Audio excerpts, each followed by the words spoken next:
मिला है। और अभी कुछ दिन पहले ही मुझे याद है आप लोगों ने जो ऐतिहासिक स्वागत किया था, इसी रोड से होकर के मैं मुगरा बादशाह गया था। उस समय का मुझे ऐतिहासिक स्वागत याद है और उस समय भी मैं कह के गया था और मैं आज फिर कहता हूं, ये जो जन समर्थन इतना दिखाई दे रहा है,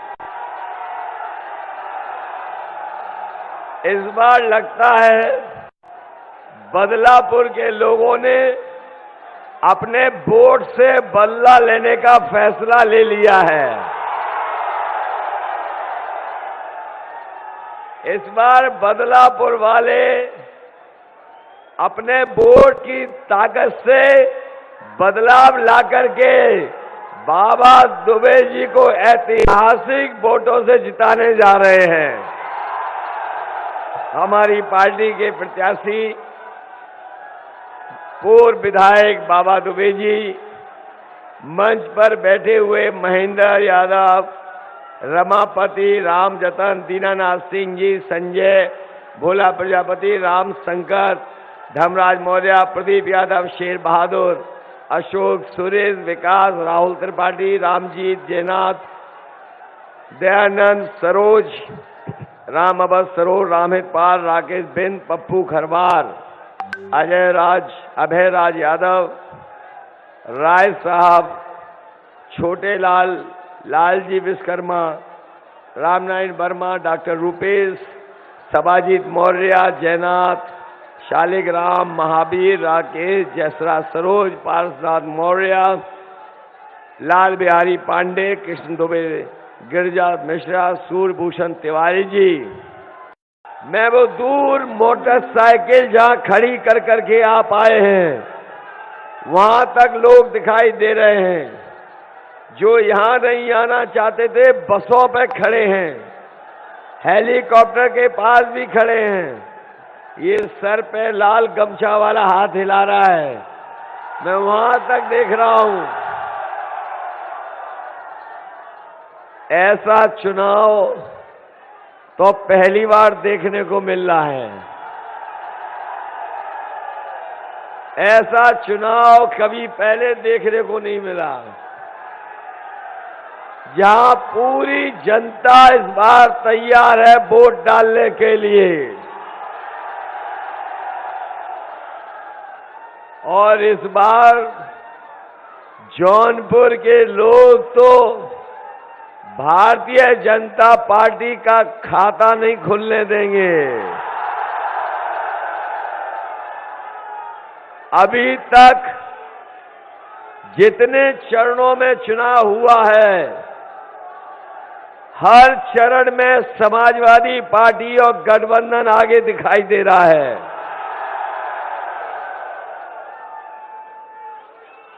और पहली बार देखने को मिल रहा है कि हर चरण में जो जनता है वो गठबंधन को जिताना चाहती है।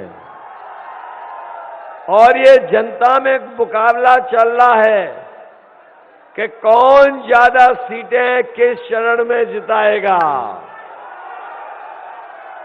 और लगता तो ये है कि छठवें चरण में तो भारतीय जनता पार्टी के छक्के छूट जाएंगे और आते आते सातवें चरण में गठबंधन के साथ जनता का पूरा गठबंधन हो जाएगा। इनके खाते नहीं खुलेंगे सातवें चरण में। जो लोग गर्मी निकाल रहे थे, बताओ उनके नेता कार्यकर्ता ठंडे पड़ गए कि नहीं पड़ गए? उनके नेताओं की गाड़ी से झंडे उतर गए कि नहीं उतर गए? और अब तो सुनने में आ रहा है बीजेपी के नेताओं ने अपने घरों से भी झंडे उतार दिए।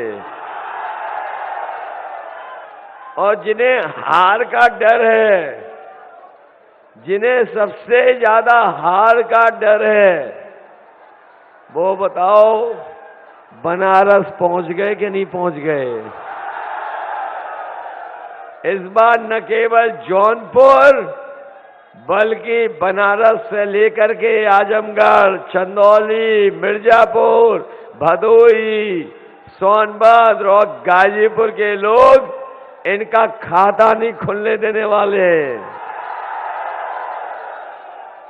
आपने इनके भाषण सुने होंगे, इनके नेताओं के। इनके नेता पूरे देश के यूपी में आ गए। बताओ यूपी में आ गए कि नहीं आ गए? और जब इनका भाषण सुनोगे तो पाओगे कि इनसे बड़ा कोई झूठ नहीं बोल सकता। कहने को तो बीजेपी वाले कहते हैं कि वो दुनिया की सबसे बड़ी पार्टी है, लेकिन इनके नेताओं के भाषण सुनोगे तो आप अपने आप आकलन कर लोगे कि दुनिया की सबसे झूठी पार्टी अगर कोई है तो वो भारतीय जनता पार्टी है। इनके छोटे नेताओं के भाषण, इनके छोटे नेताओं के भाषण सुनोगे तो छोटा झूठ बोल रहे हैं, और बड़े नेता का भाषण सुनोगे तो बड़ा झूठ बोल रहे हैं। और जो सबसे बड़े नेता हैं वो सबसे बड़ा झूठ बोल रहे हैं। बताओ बीजेपी के लोग झूठ बोलते हैं कि नहीं बोलते हैं? इन्होंने कहा कि हम अपने किसानों की 2022 तक आय दोगुनी कर देंगे।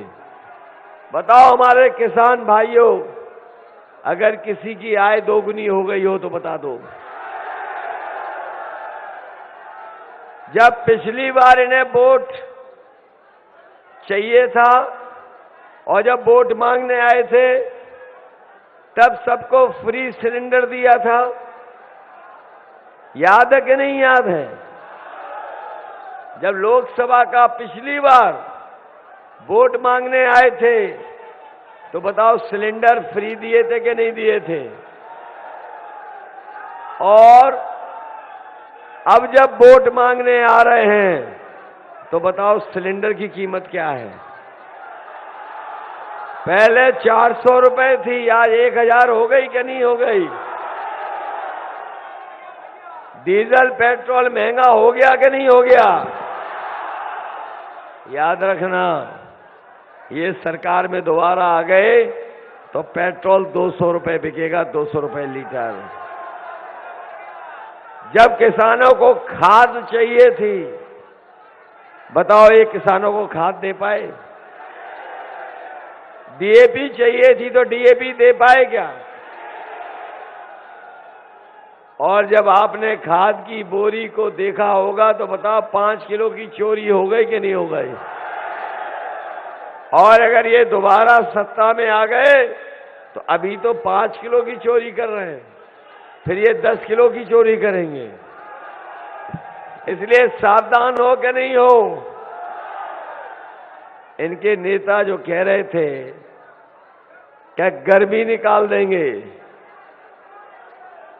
बताओ उनके नेता ठंडे पड़ चुके हैं कि नहीं पड़ चुके? हम उन गर्मी निकालने वालों को कहना चाहते हैं, समाजवादी सरकार आएगी तो अपने नौजवानों के लिए फौज में भर्ती निकालने का काम समाजवादी लोग करेंगे।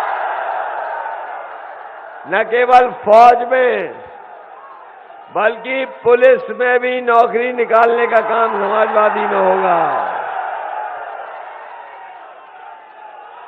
हमारे ये पढ़े लिखे नौजवान जानते होंगे कि उत्तर प्रदेश की सरकार में सबसे ज्यादा नौकरियां कहीं खाली हैं तो हमारे शिक्षा विभाग में। और हमारे बुजुर्ग और गांव के लोग जो यहां आए हैं वो जानते होंगे कि पिछले 3 साल में बच्चों की पढ़ाई चौपट हो गई कि नहीं हो गई? आज 11 लाख पद खाली हैं सरकार के। हमारे बाबा मुख्यमंत्री पता नहीं क्या करते रहे, 11 लाख पद नहीं भर पाए। 11 लाख पद भर दिए होते तो हमारे बहुत सारे नौजवानों को नौकरी और रोजगार मिल जाता। समाजवादी सरकार आएगी तो हम आपको भरोसा दिलाते हैं, जहां 11 लाख पदों पर भर्ती होगी, नौकरी मिलेगी, वहीं हमारे बीएड और टेट वालों को समायोजित करने का काम भी समाजवादी सरकार ने किया। ये तो हमारे बीएड टेट वालों ने बड़ा बढ़िया नारा बना लिया है, सफेद टोपी ने ठहना है, साइकिल को जिताना है।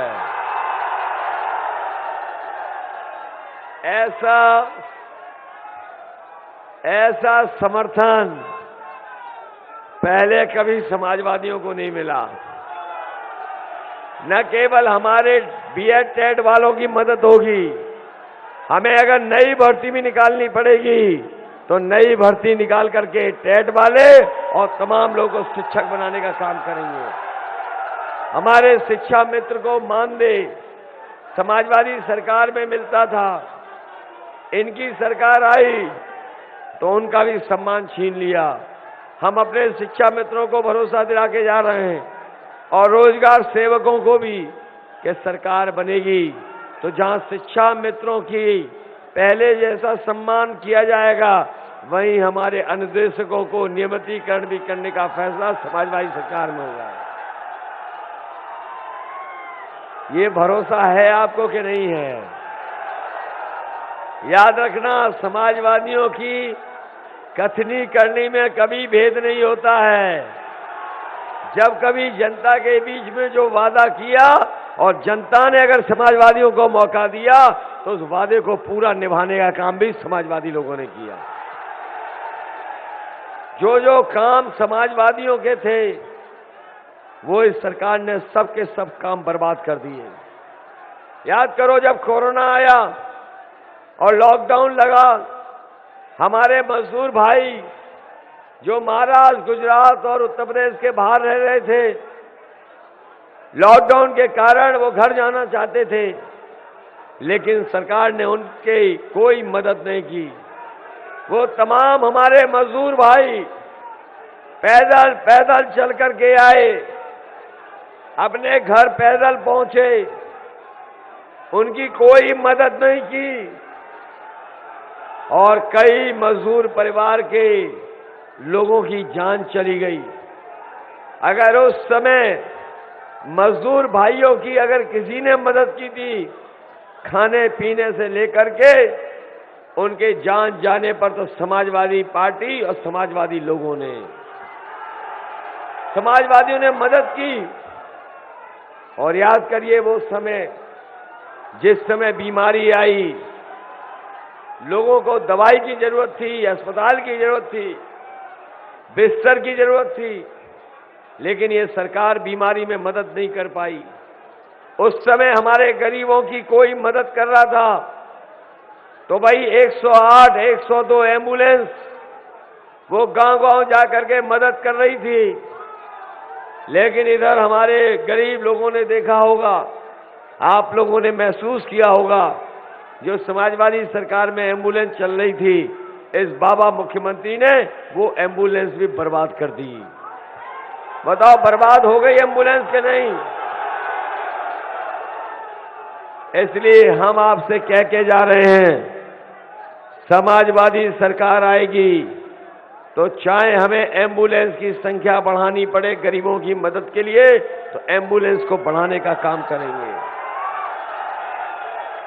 समाजवादी लोगों ने एक यहां पर मेडिकल कॉलेज दिया था, और मेडिकल कॉलेज जौनपुर में इसलिए दिया था कि ये जिला बड़ा है, यहां के लोगों को बनारस, लखनऊ, इलाहाबाद या कहीं और इलाज के लिए न जाना पड़े।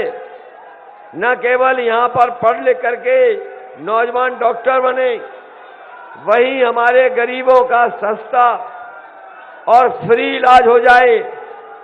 समाजवादी सरकार थी तो बजट दिया, मेडिकल कॉलेज बनने लगा। लेकिन जैसे ही भारतीय जनता पार्टी की सरकार आई, इन्होंने मेडिकल कॉलेज का काम बंद कर दिया। और आज भी अगर जाओगे देखोगे तो वो मेडिकल कॉलेज नहीं लगता है। जितना समाजवादियों की सरकार में बना था उतना ही दिखाई दे रहा है। लगता तो ऐसा है कि बाबा मुख्यमंत्री ने इन 5 सालों में उस मेडिकल कॉलेज को बनाया नहीं, बल्कि आधुनिक खंडर बना करके खड़ा कर दिया। न केवल मेडिकल कॉलेज बनाया, लेकिन दिल्ली वाले कैंची लेके आ गए, लखनऊ वाले फीता लेके खड़े हो गए और बताओ उसका उद्घाटन कर दिया। जो मेडिकल कॉलेज पूरा नहीं हुआ, उस मेडिकल कॉलेज का उद्घाटन कर दिया। हम आपको भरोसा दिला के जा रहे हैं, इस जौनपुर के मेडिकल कॉलेज को चलाने के लिए अगर हमें डॉक्टर और स्टाफ को लखनऊ जैसी पीजीआई की सुविधा देनी पड़ेगी, तो पीजीआई जैसी सुविधा दे करके इस मेडिकल कॉलेज को चलाने का काम करेंगे।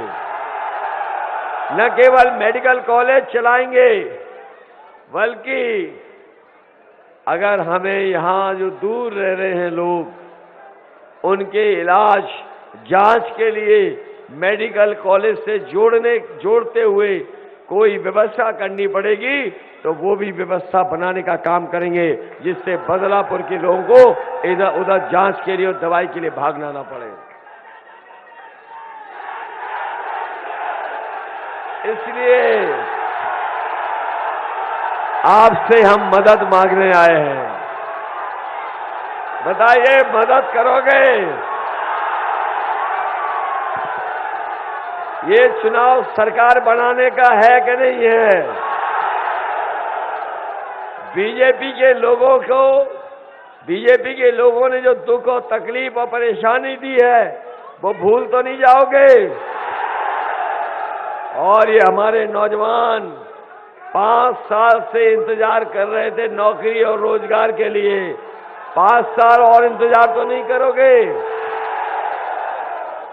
इस बार इनको साफ कर दोगे कि नहीं कर दोगे? इनके विधायकों को वोट, इनके बीजेपी के प्रत्याशियों को आपने वोट मांगते देखा कि नहीं देखा? इधर आपने देखा होगा, बीजेपी के जो प्रत्याशी हैं वो जनता के सामने दंडवत होकर के माफी मांग रहे हैं। कुछ विधायक ऐसे हैं जो कान पकड़ करके उठक बैठक लगा के जनता से माफी मांग रहे हैं। और अभी मैंने कुछ दिन पहले देखा कि एक बीजेपी का प्रत्याशी तेल मालिश कर करके माफी मांग रहा है। बताओ, ये देखा कि नहीं देखा? इसलिए हम कह के जा रहे हैं, ये तेल लगा करके माफी मांगने वालों से कह के जा रहे हैं, चाहे वो जनता के सर की चंपी करें और चाहे उठक बैठक कान पकड़ करके 700 बार भी लगाएंगे, तब भी किसान और नौजवान इन्हें माफ करने वाला नहीं है। बताइए, माफ करोगे कि इन्हें साफ कर दोगे? माफ तो नहीं करोगे? बताओ, साफ कर दोगे? और हमारे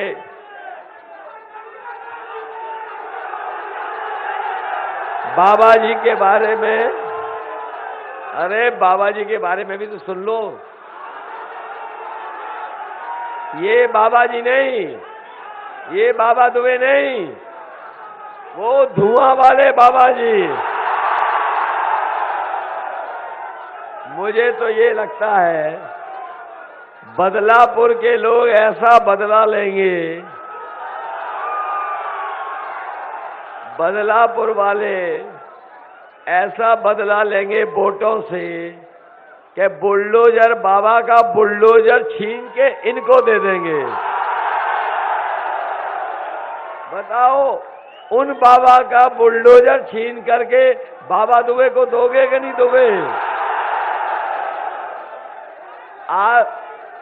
आज तो बीजेपी वाले जान गए होंगे कि बुलडोजर बाबा का, बाबा दुबे जी बुलडोजर छीन लेंगे। और बाबा जी का सुना होगा आपने, वो हमारे बारे में कह रहे हैं कि हम 12 बजे सो के उठते हैं। जब से उन्होंने कहा 12 बजे सो के उठते हैं, तब से हमने भी उनके घर पर नजर रखी हुई है। और ये बाबा दुबे जी जानते होंगे कि उनका घर और हमारे घर की दीवार एक है। और आजकल कभी कभी मैं शाम को देखता हूं तो धुआं उड़ता नजर आता है।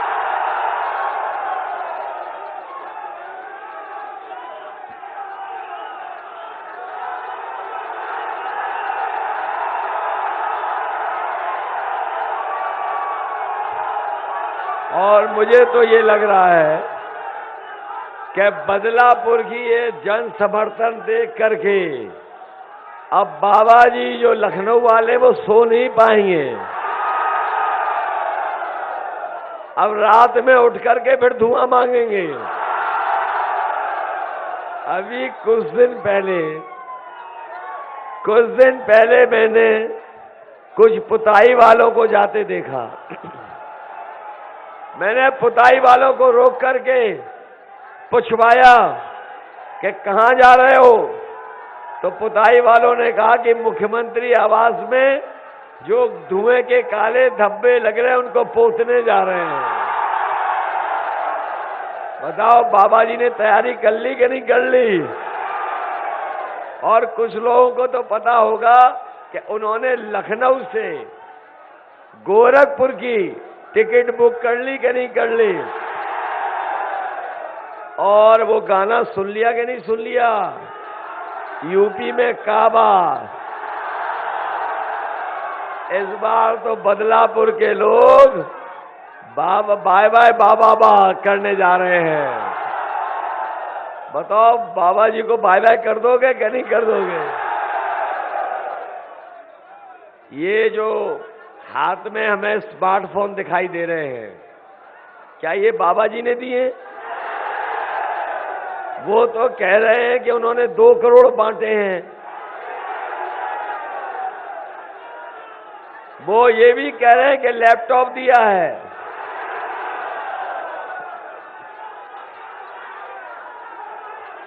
मुझे ये लग रहा है बदलापुर में इसलिए नहीं दिया क्योंकि बाबा जी खुद चलाना नहीं जानते।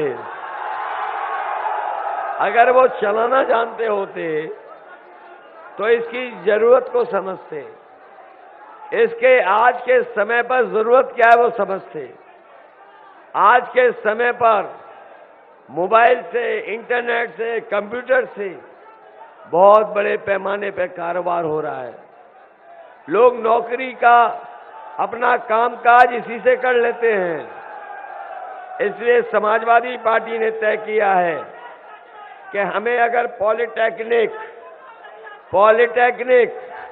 ITI या इस क्षेत्र में अगर हमें बढ़ावा देने के लिए ITI पॉलिटेक्निक में नए कोर्स भी चलाने पड़ेंगे तो पॉलिटेक्निक ITI बनवा करके नए कोर्स चला करके अपने नौजवानों को 22 लाख IT के क्षेत्र में रोजगार दिलाने का काम करेंगे।